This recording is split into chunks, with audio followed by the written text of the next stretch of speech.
ఒకప్పుడు ఒక అటవీలో ఒక భయంకరమైన సింహం ఉండేది. ఆ సింహం ప్రతిరోజూ జంతువులను వేటాడి తినేది. జంతువులంతా భయంతో వణికిపోతుండేవి.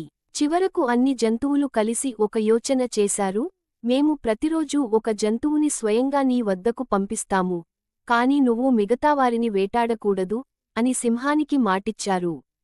సింహం అంగీకరించింది. ప్రతిరోజూ ఒక జంతువు దాని వద్దకు వెళ్లేది. ఒకరోజు కుందేలు వెళ్లాల్సిన వంతు వచ్చింది. కుందేలు చాలా చిన్నది కాబట్టి అది నెమ్మదిగా నడుస్తూ బాగా ఆలస్యంగా సింహం గుహ దగ్గరికి చేరింది. సింహం కోపంతో గర్జించింది. ఇంత ఆలస్యంగా ఎందుకు వచ్చావు? కుందేలు భయపడినట్లు నటిస్తూ చెప్పింది.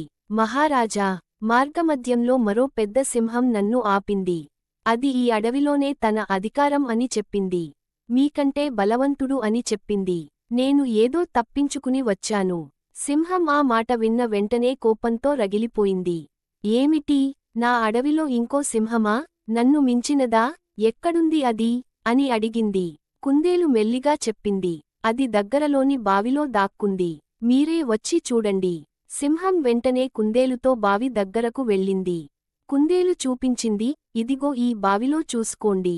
సింహం బావిలోకి చూసింది. నీటిలో తన ప్రతిబింబం కనిపించింది. దాన్ని మరో సింహం అని అనుకుని గర్జించింది. ప్రతిబింబం కూడా గర్జించింది. కోపంతో సింహం బావిలోకి దూకింది. కానీ లోపల నీళ్లలో మునిగి చనిపోయింది. అలా చిన్న కుందేలు తన బుద్ధితో పెద్ద సింహాన్ని ఓడించింది. నీతి: బుద్ధిశక్తి శారీరక శక్తికి మించినది.